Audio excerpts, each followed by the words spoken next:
Hello and welcome to a long overdue episode of OpticAdventures. Now, if you've been following me for a while now, you've seen my last video I had was it was about a risky decision that I made. I purchased an older Jeep pickup truck. Well, unfortunately, that gamble did not pay off in my favor at all.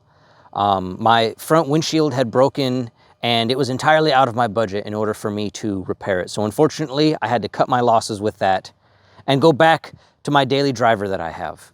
Now, I'm getting ready to undertake probably one of the largest road trips that I've ever had to do, and that is, of course, because of work. I'm going to have to drive from the state of Washington to the state of Florida and back.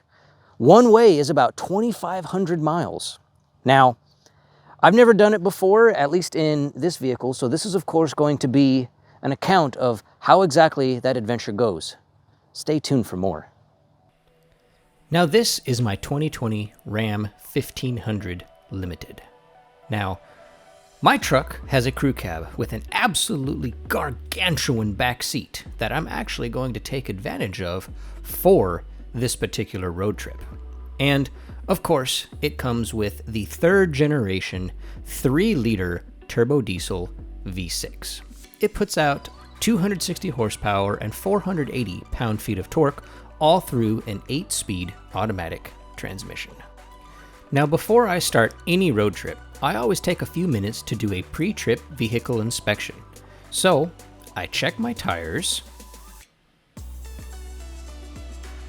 I inspect for any kind of visual leaks, and of course, top off some fluids as necessary before I begin packing.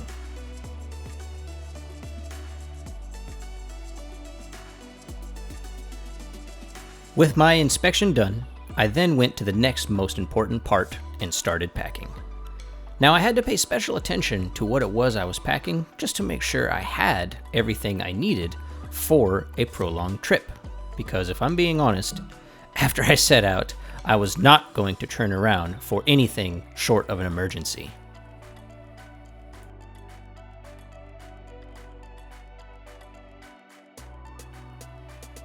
And then, of course, with my bags packed, I began loading everything into my truck. I, of course, did one last walkthrough, kissed the wife, and started my journey.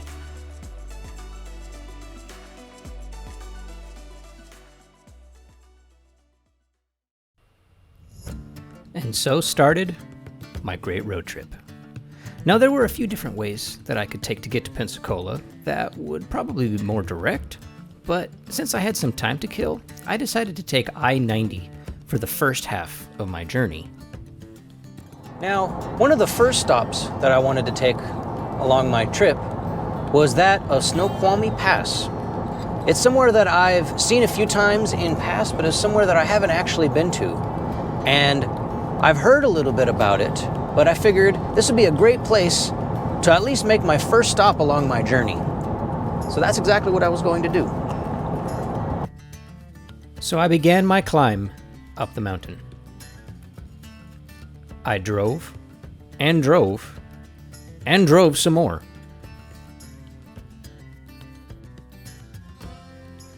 And I'll tell you, what I saw at the summit made it all worth it.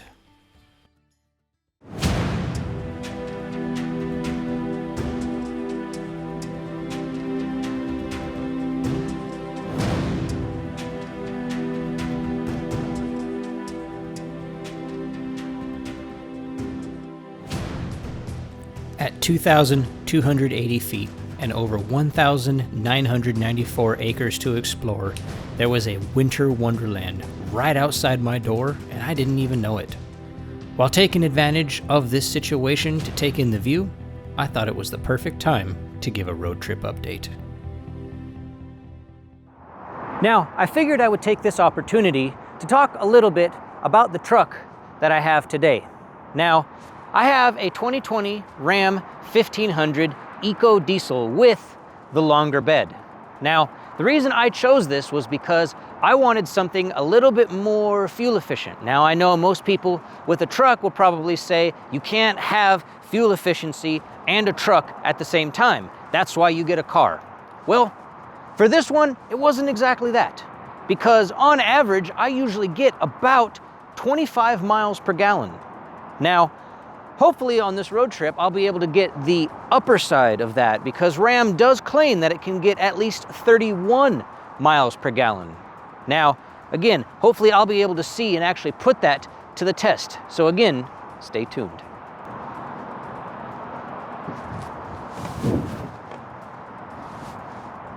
Now, I also wanted to take this opportunity to discuss a little bit more in detail about why I chose to go through the top of the United States and down instead of down and over. And that reason being is because, one, I've already made that trip. I've making the trip from San Diego, California to Pensacola, Florida once before. However, the biggest reason why I'm not doing that is because the last time that I went down through Pensacola and the California route was because I got hit by a hailstorm in the state of Texas. And I'd heard once before, everything is bigger in Texas. Well, unfortunately, I didn't know that that also pertained to the hail as well. I got hit in the worst hailstorm I think I have ever been in a 2011 Mini Cooper Clubman. And it absolutely pummeled me and did a significant amount of damage, over $5,000 worth of damage to be exact. It cracked my windshield, it dented my car from all sides, and it just so happens I have some video of that.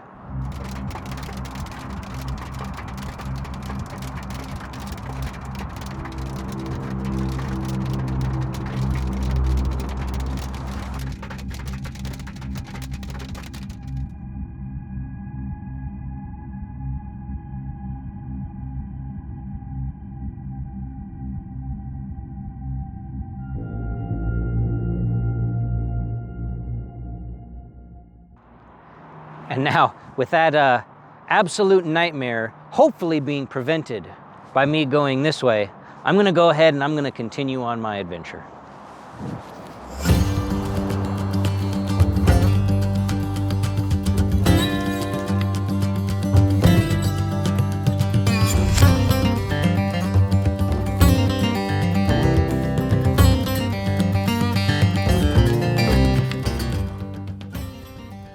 And from Snoqualmie Pass, I continued my way east and began my descent from the mountain to the farmlands of the Yakima Valley.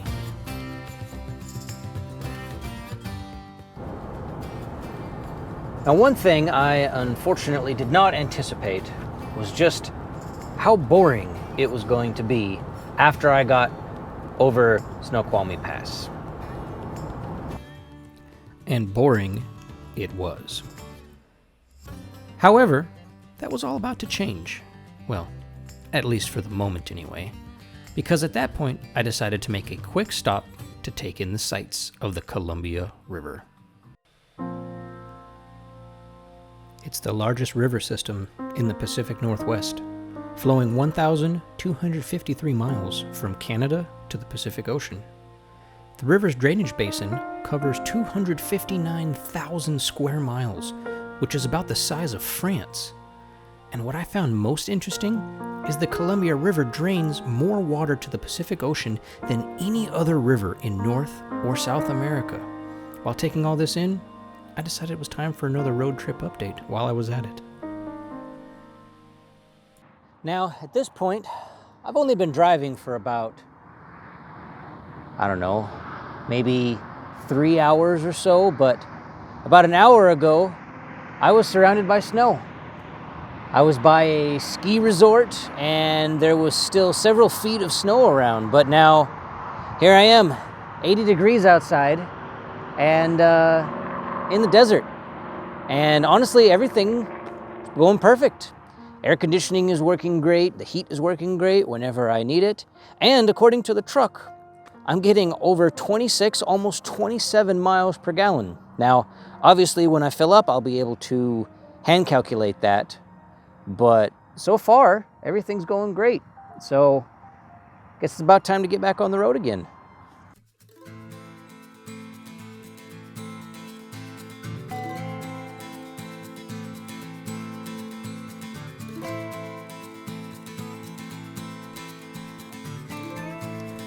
And so I continued east, doing everything in my power to keep my sanity in the areas that had no signal. Shout out to YouTube Music for allowing me the ability to download songs and listen to them offline. Along the way, I stopped at what looked like the middle of nowhere to stretch my legs and take in the fields. With seemingly nothing as far as I could see, it was hard to believe that I was still in the Pacific Northwest. The mountains and forest seemed all but a distant memory, as they were far from my rear view. However, I pushed on through to Idaho, a state that I had always wanted to visit, but never actually had the chance. I stopped, albeit very briefly, in what I believe was a village, I suppose it might be called, that seemed like it was founded by miners. I briefly took in the view and continued east before I needed to stop and stretch my legs. However, I did not anticipate the lack of rest areas along this road, so I had to get creative.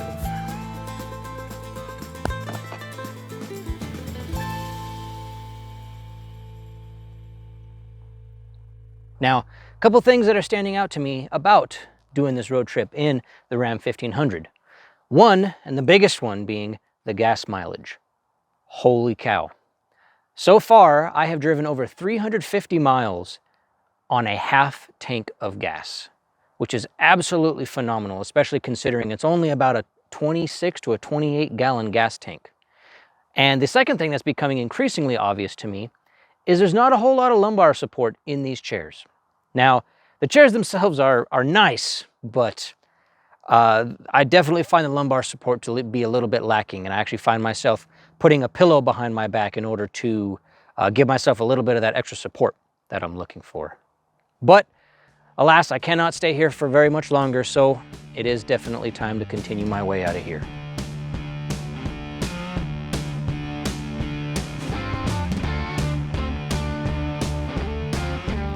And continue I did. My goal was to make it to at least somewhere in Montana before I called it a night. And fortunately for me, my truck also needed some diesel at the same time that I got into Montana. Having found somewhere that had diesel for a semi-decent price, I decided to call this my first pit stop.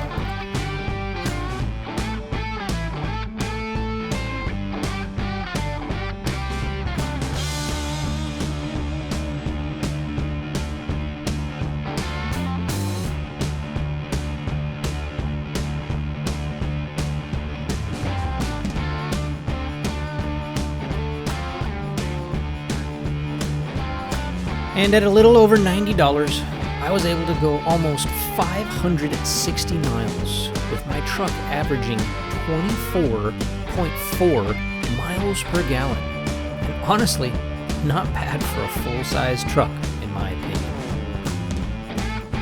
Once that was done though, I was then faced with a dilemma. I couldn't find a rest area and I was getting very tired. Now be sure to like and subscribe to find out where I stayed and how I survived the night while driving my Ram 1500 across the United States. This has been OpticAdventures.